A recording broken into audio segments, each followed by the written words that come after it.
अब तक आपका जो आंदोलन है वो सफल नहीं हुआ। इसको किस रूप में देखते हैं आप, खासतौर से झारखंड के पलामू जिले के पलामू प्रमंडल की बात करें, किस नज़र में देखते हैं आप, कैसे इसको? देखिए, दो चीज़ें हैं कि जहाँ नई शिक्षा नीति है, एक सवाल है कि नई शिक्षा नीति में विद्यालयों की जो स्थिति की जा रही है, जहाँ वो बंद करने की बात कह रहे हैं विद्यालयों को, और उसके साथ साथ आप देखिएगा कि विश्वविद्यालयों में भी, कि विश्वविद्यालयों में सेंट्रल यूनिवर्सिटी की जहाँ तक बात है, हालांकि तो उसमें ये दिक्कत है कि जहाँ तक मैंने बताया कि लोन सिस्टम जो लाने की बात कर रहे हैं, CUET है, कंप्यूटर बेस्ड एग्ज़ाम है, और जो ये सुदूर इलाके हैं, जो ग्रामीण इलाके हैं, जहाँ पे कंप्यूटर की पहुँच भी बहुत मुश्किल से हो रही है, नेटवर्क की स्थिति बहुत ख़राब है, वहाँ पे आप चाह रहे हैं कि यहाँ के छात्र हर चीज़ लैपटॉप और कंप्यूटर पर पढ़ाई कर लें। तो ये तो ऐसा कर रहे हैं कि बिना पटरी के वो बुलेट ट्रेन चलाना चाह रहे हैं। तो ये स्थिति पे लेकर आए हैं। दूसरा सवाल है कि ग्रामीणों को लोगों को जागरूक होने की बात है। तो मुझे लगता है कि हमारा बतौर आइसा ये जिम्मेदारी है कि हम जितना जो पॉलिसी बना रहे हैं हमारे लिए, उनको जितना सचेत करें कि आप किस तरह की पॉलिसी हमारे लिए बना रहे हैं, आप किस तरह के छात्र के लिए पॉलिसी बना रहे हैं, विश्वविद्यालय और विद्यालयों के लिए पॉलिसी बना रहे हैं। वही उसी के साथ साथ हमारा ये भी काम है कि हम देश के लोगों को, हम अपने ग्रामीण इलाके के लोगों को भी जागरूक करते हैं, उनके पास भी जाते हैं, उनको बताते भी हैं कि आपको खड़ा होना पड़ेगा और आपको बोलना पड़ेगा। और लोकतंत्र में एक जिम्मेदारी है हमारी, एक जवाबदेही है हमारी कि हर समय कदम कदम पे हमें पहरा रखना पड़ेगा कि जो भी हमारे मतलब पॉलिसी जो भी आ रही है उसको हमें देखना पड़ेगा। दूसरा सवाल है कि इसके बाद कोई और सवाल था आपका?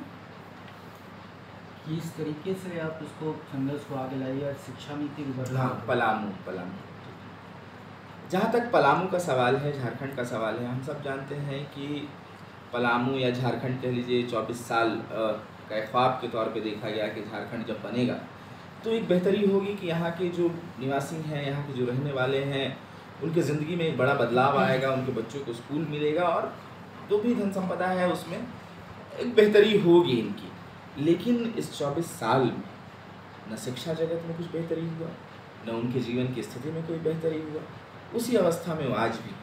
इसीलिए आप देखिएगा कि आज भी हमारी जो लड़ाई थी, जो कल हम लोग यहाँ पे जिसके लिए मैं आया था कि मनातू में डिग्री कॉलेज के लिए, कि डिग्री कॉलेज की लड़ाई चल रही है। आगे की पढ़ाई छोड़िए, डॉक्टरी, मेडिकल, इंजीनियरिंग की एक अलग सवाल हो जाता है। अभी हमें डिग्री कॉलेज की जो बेसिक नीड है हमारी, वही पूरी नहीं हो पा रही है। तो हम इसकी लड़ाई लड़ रहे हैं और मुझे लगता है कि यहाँ पे आइसा एक संगठित तौर पे काम कर रही है।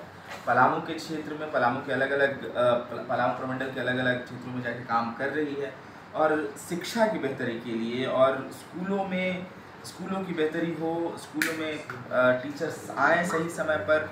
जहाँ आज स्थिति ये बन गई है कि 2-2 कमरे में 8-8 क्लासेस चल रही हैं, टीचर्स क्लास से नदारद हैं, उसके साथ साथ स्टूडेंट आ नहीं पा रहे हैं, क्लासरूम से गायब हैं स्टूडेंट, उनको प्रोत्साहित नहीं किया जा रहा है सरकार के द्वारा।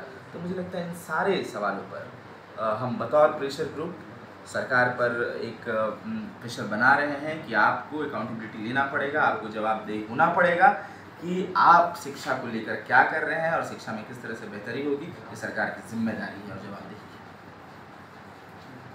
सवाल एक और भी है, थोड़ा घुमा फिरा है, सवाल को हम आपको बता देते हैं कि आप शिक्षक की बात करते हैं, शिक्षक भी तो हमारे यहाँ से ही बनते हैं। बिल्कुल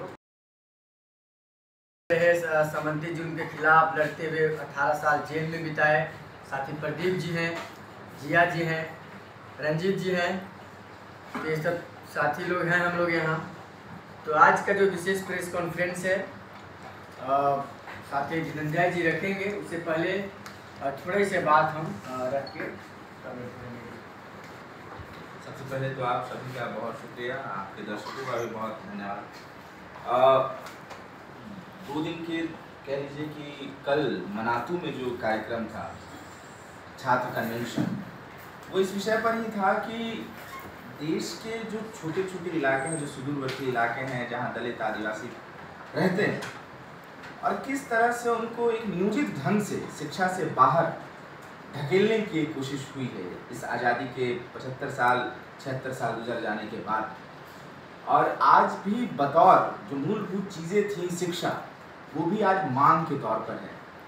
और इसीलिए आइसा का वहाँ छात्र कन्वेंशन हुआ। आइसा वहाँ पे लड़ाई लड़कर इंटर कॉलेज भी खुलवाई है और आज है कि वो डिग्री कॉलेज की वहाँ पे मांग कर रही है।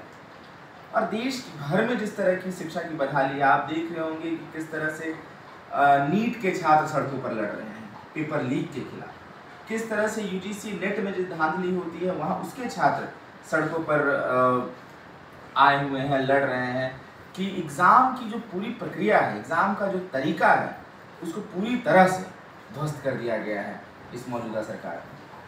आप देखिए कि एक ऐसी एजेंसी जो 2017 में बनती है, जिसका नाम है एनटीए, नेशनल टेस्टिंग एजेंसी, जिसका कोई सर पैर नहीं है, कौन है उसमें, कहाँ से आते हैं, किस तरह क्या कोई एग्ज़ाम होता है एनटीए में जाने के लिए, एनटीए के पदाधिकारी बनने के लिए, कुछ नहीं होता। ये सरकार जिसको चाहती है उसको उठाती है, एनटीए में डालती है। वही 30-40 लोग का एक एनटीए समूह है और वो नहीं देश भर के 40 से ज़्यादा परीक्षाओं को लेती है। कहने का मतलब ये है कि आपने इस सरकार ने हर एग्ज़ाम को ऐसे हाथों में रख दिया है जिसकी कोई जवाबदेही नहीं है। और आज जितने लीक सामने आ रहे हैं वो हमें दिख रहे हैं, और उस पेपर लीक से जो सबसे ज़्यादा हानि हुआ है वो इस देश के गरीब छात्रों को जो साल मेहनत करते हैं, मेहनत करके पढ़ते हैं और जो परीक्षा देने जाते हैं तो उन्हें पता चलता है कि तो पेपर लीक हो चुका है। ये तो चलिए एक एग्ज़ाम पैटर्न की बात हो गई। या पूरी शिक्षा व्यवस्था जिस तरह से पूरे देश भर में गर्त में डाल देने की कोशिश की जा रही है। यूनिवर्सिटियों पे हमला तो हो ही रहा है, जैसे जहाँ से मैं आता हूँ जवाहरलाल नेहरू विश्वविद्यालय, वहाँ पे आप देखिएगा कि हम पर हमला कई तरीके का है। एक पॉलिसी लेवल का हमला है कि फंड कट करना, लाइब्रेरी जहाँ जो जान होती है विश्वविद्यालय की उसकी 80% फंड कट कर दी गई। वहाँ पे नहीं है, आपको जर्नल्स दिखाई देंगे, किताबें कम हो गई हैं, बैठने की व्यवस्था खराब हो गई है, रीडिंग रूम में पानी चू रहा है, इस तरह से लाइब्रेरी की स्थिति हो गई।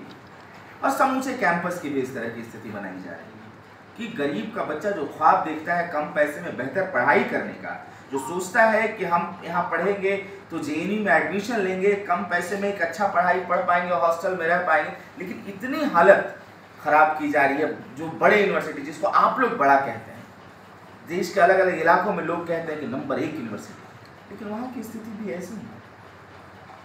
और उसके साथ ही दूसरा है प्रोपेगेंडा के स्तर पर कि जो भी आज पढ़ाई लिखाई करने वाले लोग हैं, जो भी पढ़ रहे हैं, लिख रहे हैं, जो बोल रहे हैं, सरकार की जो छात्र विरोधी पॉलिसी है उसके खिलाफ बोल रहे हैं, तो उन पे लगातार हमला हो रहा है, उनको जेलों में डाल दिया जा रहा है, उन पे यूएपीए तक लगा दिया जाता है।